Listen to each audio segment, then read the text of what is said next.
Alright, what's up guys? Today we're going to talk about the Ruger RXM. Today we have an upgrade, an official upgrade besides the grip. And this is something that I've been wanting for a while. As you guys know, I think I told you guys that I was going to get a threaded barrel so that way I can get a compensator for this. And then I'm looking into getting a red dot. I don't know what to get yet, but I'm looking at the Osight C, which is basically just the competition optic. And I'm probably just going to get that for this thing, since it's budget friendly. But yeah, so with that being said, I don't think I told you, but I was planning on getting the Harrington Arms compensator. I'm sorry, that was a receipt. But that didn't come in today. You know what did come in? And I'm going to be doing... Oh man, I'm so excited for this. Oh my god. Oh my god. I didn't think I'd be spending this much money, honestly. I fucking got my check from the reserves and I was like, dude, you know what? I'm gonna go for it. So, yes, I had a K-bar, okay. Bought it from the PX at Fort Leonard Wood. It was a fun time. Fort Leonard Wood sucked ass because it was in the middle of nowhere. That's why they call it Fort Lost in the Woods. But yeah, that's where I got my K-bar. Anyway, let's talk about... Look at that! Oh my god. Oh my god. Oh, look at that. Hold on. There's actually a message in here before we get to... Alright, a message to our customers. Thank you for choosing to add Radian, Afterburner, plus Ramjet to your arsenal. Whether it's your first Radian product or just the most recent of many, we truly appreciate your business in a market near with countless choices. We understand that customer loyalty must be earned through a combination of quality, innovation, and service. As such, all Radian products come with a lifetime warranty against manufacturer defects, even if you are not the original owner. That's actually pretty good. But who's really selling the Radian Ramjet? Shoot with confidence. We'll be here if you need one. Thank you sincerely, Joshua Underwood, founder and CEO. Okay, thank you, Josh. So we're gonna go ahead and take this thing out of the box, and of course it's a little star hex. Oh, and they provide this. Funny thing, I actually bought a kit. Let me go grab it real quick. I bought a kit so that way I can take care of that.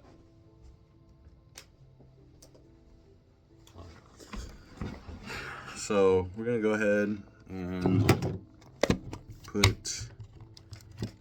we're gonna take the compensator off, and we're gonna put this on the RXM, of course. So as far as I know, it does not require blue Loctite, because the threads... oh yeah, okay. So if you look at it, it gets bigger the deeper it goes. So because of that, you won't need to worry about it backing out.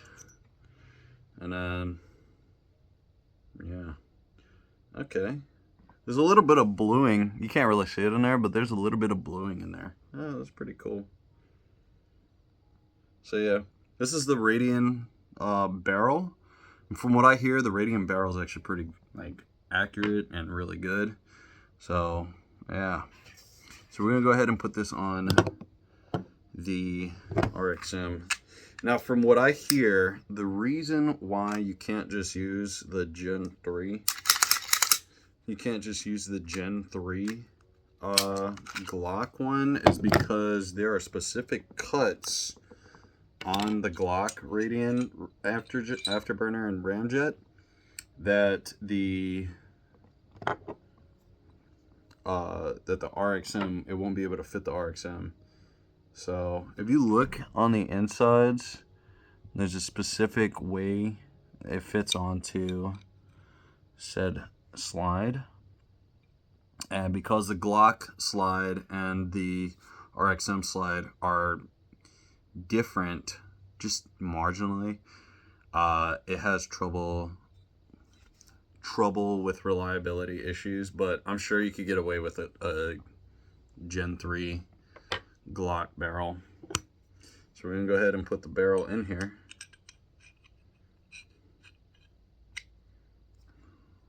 Oh man, and that looks good too. I like that. I like that little cut right there.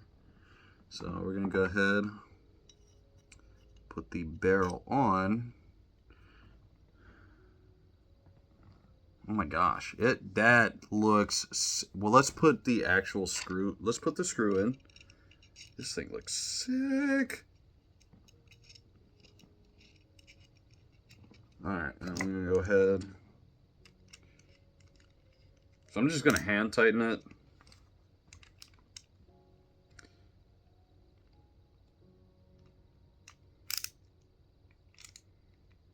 Alright, I'm just gonna hand tighten it for now.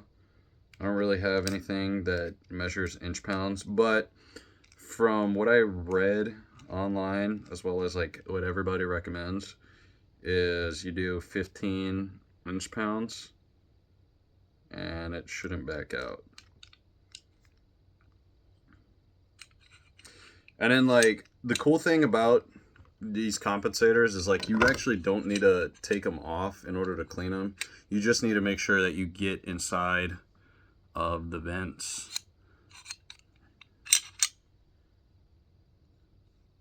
But yeah. So, yep. Alright, so now we're going to get the recoil spring, or as the as the 1911 manual, original 1911 manual states, it's the reaction spring. I'm going to put it right back on. And that's it right there.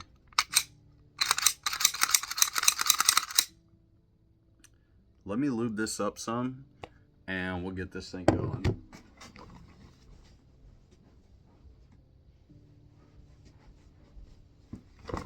Alright, so let me go ahead and lube her up. I got some, no, I'm not sponsored, but I got some Slip 2000. That's what I run, especially on my 1911. I shot that today. It's super slick, super slick. I recommend Slip 2000 to anybody. I'm gonna get inside this groove as well, and then because this area is a hot spot, we're just gonna go ahead. That's probably what I should have done like before I put this thing on. In fact, I'm gonna go ahead and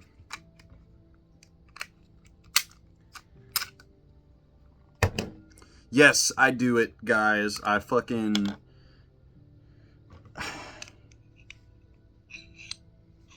alright, let me go ahead, put it right here. I'm one of those people that goes ahead and I'll pull it back and then hit the trigger. I know there are people out there that are like, that's not how you're supposed to do it. It's like, it's personal preference. It goes both ways. I know there's an original way, and I don't do it that way. Sorry to tell you. Alright, so let me get the... Dude, and I just shot the Ruger RXM today, too.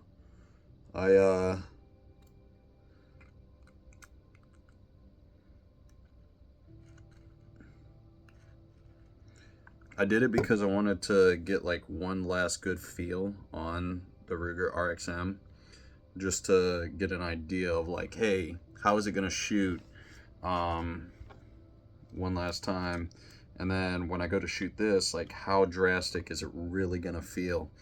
My prediction is this is gonna feel as like the VP9 did when I first shot it. Like it felt like it shot significantly flatter.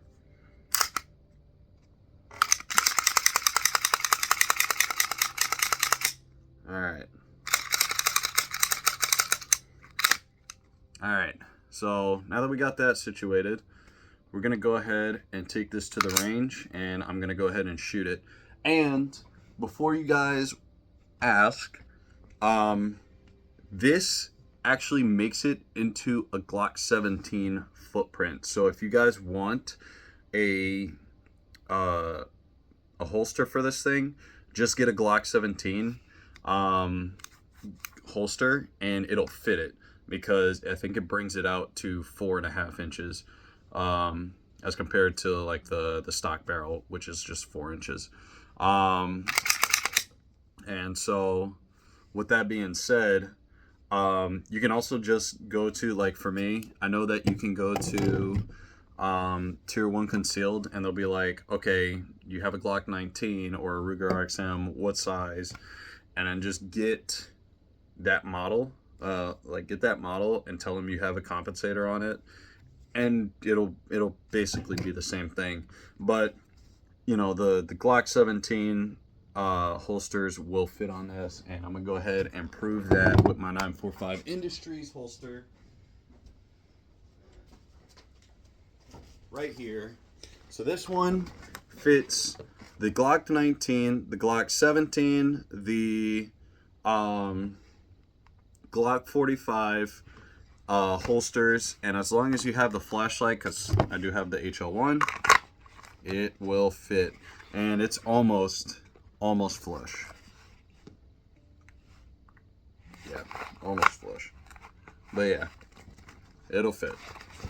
And I just pull it out, go bang. So I guess one thing that I am going to say is I am not that great of a shot, but when it comes to follow-up shots, I know that I am pretty consistent with it. Just so you guys know, compensators do not make you a better shot. What does make you a better shot is proper training, proper technique. Make sure that you do that kind of stuff before you go ahead and get started with upgrading stuff like triggers and, you know, compensators. Red dots will definitely help you, especially learning the fundamentals too, because once you see where that dot goes, you're good. But I would suggest, if you are shooting a new shooter, shoot between irons and red dots, just because once that red dot goes down, you need to understand how to aim with the irons, you know, build the castle. It's basically like this, and you know how it shoots and everything like that, where to aim with the iron sights. Because I know, like for me, with the RXM or just really any Glock style gun, I don't understand this. Like my P365, I shoot it and it doesn't go all over the place. Like the trigger is perfectly fine. I'm holding the grip as usual, and then all of a sudden it's shooting straight. But then I shoot this and it's always shooting to the left, and I'm like, dude, are you serious? This is annoying. Can I please, you know, just get consistently good shot placement? And I found out it's grip, it's how you're gripping the gun that really dictates that. But for me, I just went ahead and was like, all right, it shoots naturally to the left a little bit, I'm just gonna go ahead and aim to the right just a tad. So if, let's say for instance, right here, this is where the orange circle is. So I just make sure I go ahead and maybe covering half of it, and the shots will hit the center. So yeah, that's how it is for me with the Glocks. You could adjust your style, but that's not how you should do it. How you really should do it is change your grip just a tad, because it is grip based, and then the trigger, focus on your trigger hand, just pulling that trigger. Tight squeeze with your offhand, and then light squeeze with your shooter hand, and you should be good. Yeah. Okay, I can't wait to try this thing out. Anyway, let's go ahead and get to the range and test this thing out. And I'll go ahead and show you guys how it shoots.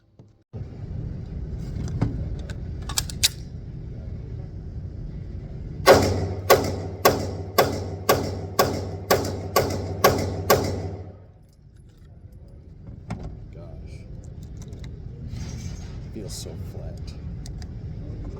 It feels great. And if you guys are wondering, I'm using Fiochi, however you want to pronounce it.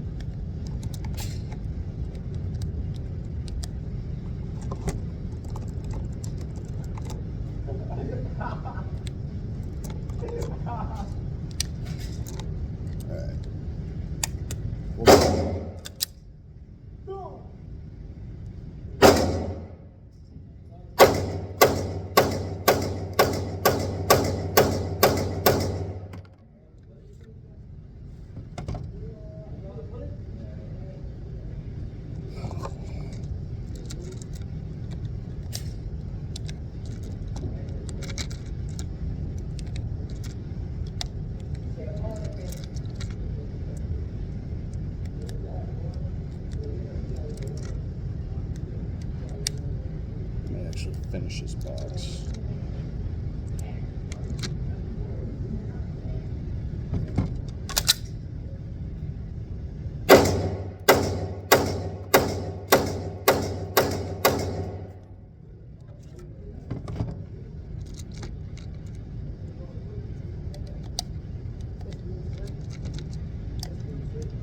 What's up? Yeah, I'm sorry? Yeah, they're like $14. For 50, for a box of 50. Wait, I'm sorry? Yeah. Yeah.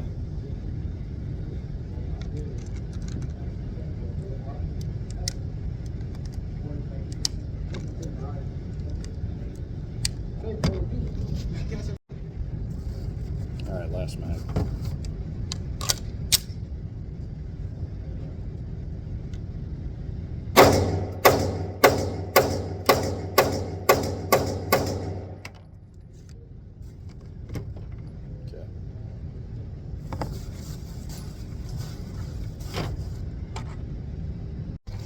Alright guys, so I just hit McDonald's and I only got 20 bucks out of them, so we're about to get the fuck on. No, I'm kidding. I don't do that kind of stuff. I'm not a criminal. I only steal from the rich and steal from the poor. Anyway, so first impressions, because I sold a box of my ammo. I was like, okay, well, I'll just sell the box of ammo because they were asking for it, so I gave it to them. And I went ahead, you know what, there's a fucking good ass compensator. I'm gonna tell you right now, I have never felt something so flat. And I shot the GTO. The GTO is super flat. This right here, no snap whatsoever. Like, it eliminated the problems that I've been having, and it's not really problems because the gun shoots good as it is. This makes everything a lot better. I'm talking, it enhances it dramatically.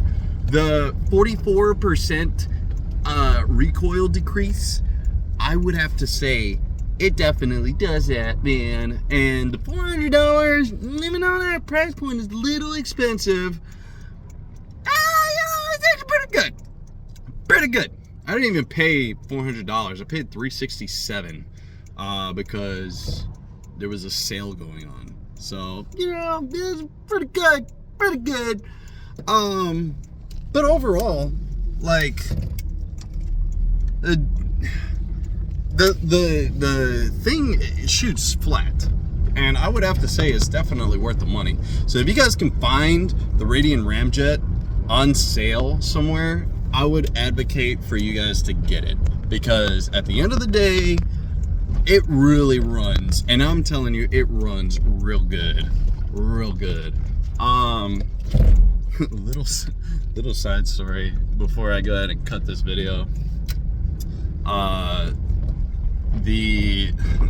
went to sell the box of ammo to somebody, and I got my money back, for the box of ammo. Didn't really care how much I upcharged, which is why I didn't upcharge him. I just told him $14, and that was it. So anyway, I asked them to see their guns. They bought the Gen 6 Glock 19 and the Gen 5 Glock 19, which very reasonable choices.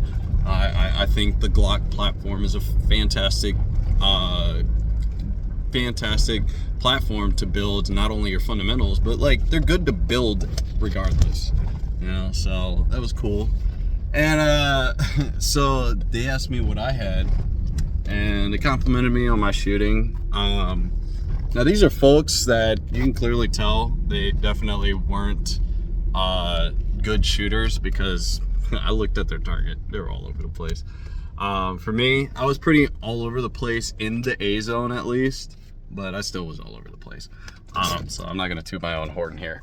But yeah, so that happened, and they saw my stuff, and I was getting ready to give it to them. So for me, I typically shoot until I shoot the magazine that's currently filled, and then I go ahead and I shoot up until I have, for instance, if I'm shooting 100 rounds, I shoot the 17 round magazine that I normally keep loaded. And then I go ahead and shoot down until I have 17 rounds inside of the box. And I go ahead and shoot that.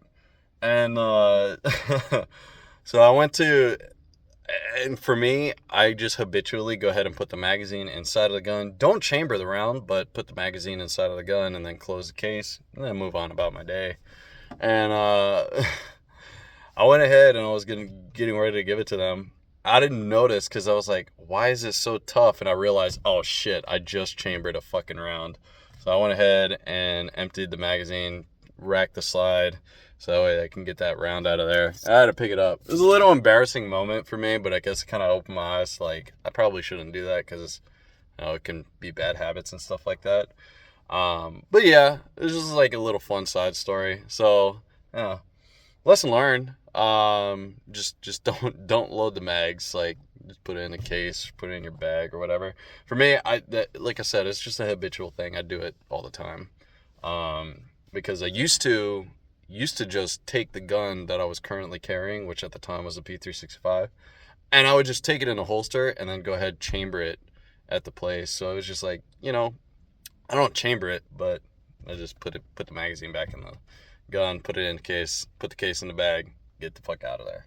Yeah, so lesson learned. Don't put the magazine back inside the gun, because if you're gonna hand it to somebody else and you go to rack that slide, you might chamber around. Anyway, y'all have a great day. This was my first impressions of the Ruger RXM, and it was fantastic. 10 out of 10 would recommend. Find it on sale if you can, and buy that bitch. Have a great day. God bless.